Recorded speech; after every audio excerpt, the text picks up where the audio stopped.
Good morning, students. Today we'll discuss the one more important chapter that was that is impact of British rule on Indian economy and education.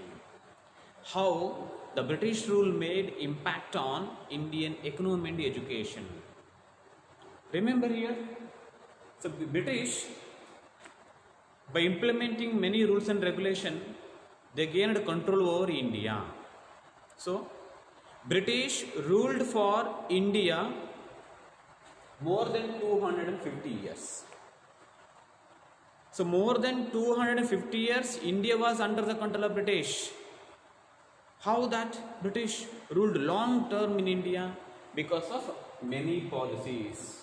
How they ruled, what were the rules and regulation implemented. That's what British ruled India for more than 250 years.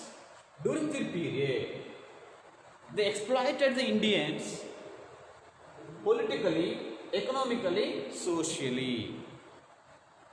British ruled India for more than 250 years. During that period, they exploited the Indians politically.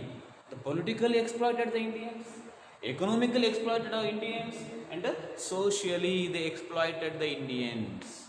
So, politically, economically, socially exploited the Indians. The British rule made great impact on especially Indian economy and education. What was that?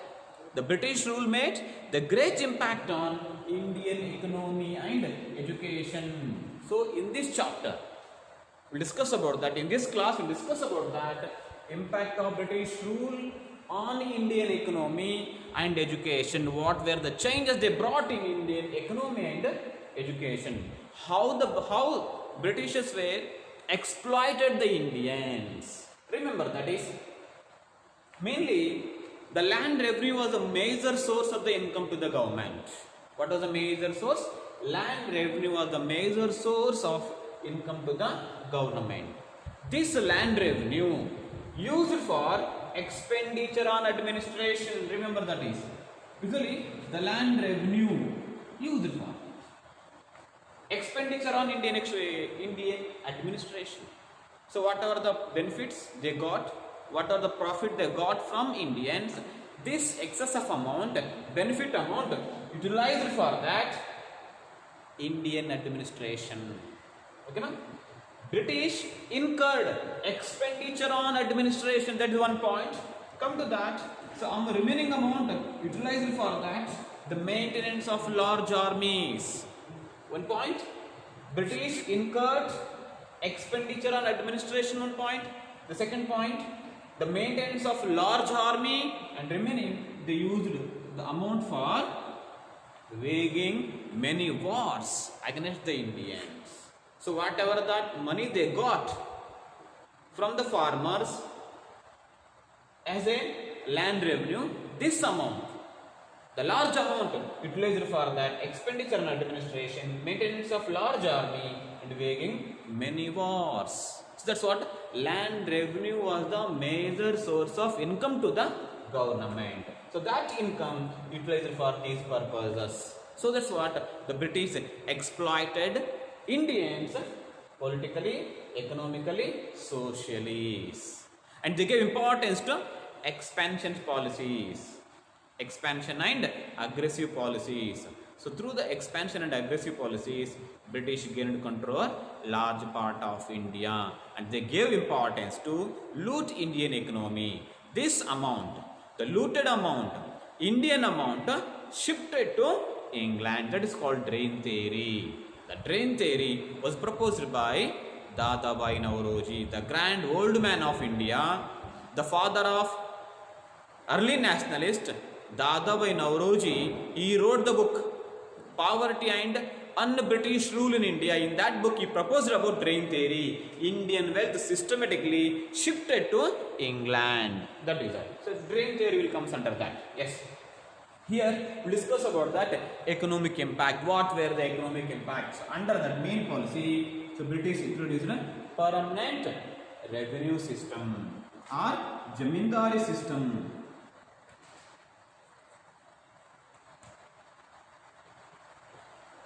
Yes, this was one policy. Jamindari system. Jamindari system they introduced. Raitwari system.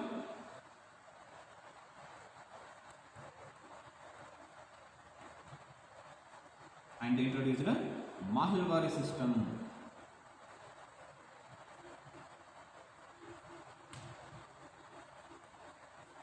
Yes. So British rule made great impact on Indian economy. That is economic impact. So what were the economic impact? Mainly British to get more wealth from India. They collected heavy amount from the farmers by implementing these revenue policies. We can say these were the revenue policies. Which were the revenue policies? One is Jamindari system was one of the revenue policies. Next, Raitwari system is another revenue policies, and Mahalwari system are one more revenue policies. These three revenue policies introduced by the British in different period to collect heavy amount, loot that Indian wealth. In that way, British exploited our farmers. Farmers were not happy. I told you that farmers were not happy. That's what farmers, soldiers, princes, okay, number of local leaders, common man, all the peoples together revolted against the British. There emerged the first war of Indian independence. So that's what mainly Jamindari system. So let me explain about Jamindari system. Later we'll discuss about that Mahalwari, Raitwari system and Mahalwari system. So what is Jamindari system? So Jamindari system, it was introduced in the year 1793. In which year Jamindari system introduced? Jamindari system introduced in the year 1793. Then who introduced Jamindari system? This Jamindari system was introduced by Lord Cornwallis.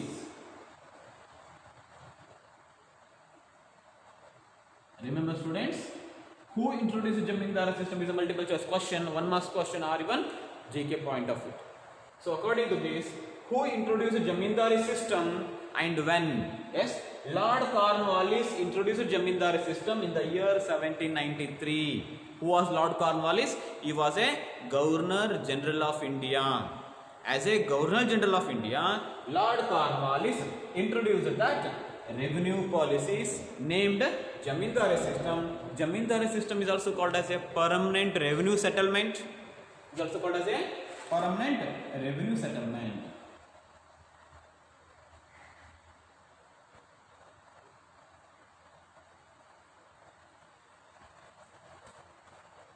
So Jamindari system or permanent revenue system or revenue settlement was introduced by Lord Cornwallis in the year 1793. Okay, na?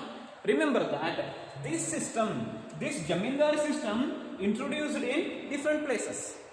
The first Jamindari system introduced in Bengal, Bihar, Odisha. Yes, students, you should know that in the beginning, Jamindari system introduced in 3 provinces. Along with that, United Province UP, Northern Province or United Province UP. So these areas, NPRC is the Northern Provinces. So Jamindari system introduced by Lord Cornwallis in the year 1793. He was introduced this new revenue system in Bengal, Bihar, Odisha and Northern Provinces. It means present Uttar Pradesh. In these states, Lord Cornwallis introduced Jamindari system. So initially this Jamindari system introduced for 10 years. Remember that is. Initially Jamindari system introduced for 10 years. Later it made permanent. That's what it's called as a permanent revenue settlement. Why it is called as a permanent settlement? Jamindari system initially introduced for 10 years. Later made it permanent. That's what it's called as a permanent revenue settlement. So according to this Jamindari system, or permanent revenue settlement, East India Company entered an agreement with Jamindars. What it is?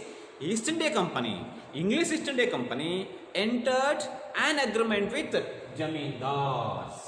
That is the main point. It means agreement made between East India Company and Jamindars. Okay, no? So this is what Jamindar system has been implemented. So Jamindars worked as a mediator. Remember, because one side East India Company entered an agreement with Jamindars. Jamindars cultivated land with tenants, with the help of tenants. Jamindars cultivated land with the help of tenants. It means farmers. Here one side it's East India Company, another side farmers. Between Jamindars played important role. That's what they were agents, acted as agent between farmers and East India Company. The Jamindars acted as agent between East India Company and farmers. They were the mediators. So Jamindar system. This is along with this Jamindar system. Jamindars were given to ownership of the land. Remember students here, dear students, you know that according to Jamindar system, farmers were not a owners of the land. Who became owners of the land according to this system? According to permanent revenue settlement or Jamindar system, Jamindars, rich people, landlords became a owners of the land. Okay, no? Jamindars were given ownership of the land. It means Jamindars became ownership of the land, owner of the land. Jamindars, landlords, rich people became a owners of the land, but they cultivated land with the help of tenants. Remember that is Jamindars cultivated land with the help of tenants.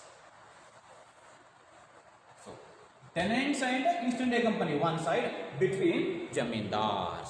That's what here in this system, in the Jamindar system, Jamindars collected total revenue, land revenue. Out of total land revenue, they collected 89%. How much percent of land revenue collected? Jamindars collected the out of total revenue 89% and 11% retained themselves. It means Jamindars collected 89% of the total revenue and paid to the East India Company. 89% of the total revenue paid to the East India Company, and only 11% remained. So this 11% utilized by that only Jamindars. Then you can understand, you can realize that what benefits tenants got in this system. Tenants, farmers did not get any benefits. They done a lot of effort. They cultivated land, but benefit, 89% benefit went to East India Company, 11% Jamindars retained themselves. What benefit to the farmers? So no benefit to the farmers. So that's what farmers were. Tenants were exploited by the British under this Jamindar system. So farmers were not happy by that Jamindar system policies. Jamindar system policies are that's also known as permanent revenue settlement. Under this system, Jamindars were not happy. They were exploited. So Jamindars acted as agents, acted as mediators, and collected a heavy amount from the farmers and paid only fixed amount to that East India Company. They paid fixed amount to the government. Remaining amount Jamindars utilized. So gradually Jamindars became a rich people, but no relief measures was given to tenants and farmers. So farmers suffered a lot. Tenants, farmers, peasants were suffered a lot. They did not get any benefit, any profit, any relief measures during the time of famine, floods. That was very difficult. Our farmers had been faced. That's what farmers opposed this Jamindari system or permanent revenue settlement. That is, what is Jamindari system or permanent revenue settlement? So no, Jamindari system introduced for 10 years. Initially it was introduced for 10 years. Later it made it permanent, so it called as, hence it was called as a permanent revenue settlement. It was an agreement between East India Company and Jamindars. So Jamindars became rich people. Jamindars enjoyed, led luxurious life, but same benefits or profits were not given to farmers. That's what gradually this Jamindar system was cancelled. Later they introduced Raitwari system. Raitwari system, gradually Raitwari system cancelled, introduced Mahalwari system. Remaining Raitwari system and Mahalwari system, the conditions of Mahalwari system, the condition of Raitwari system, compared to these three revenue policies, Raitwari system somewhat better. So it gave some importance to farmers, Raitwari system. So who introduced Raitwari system?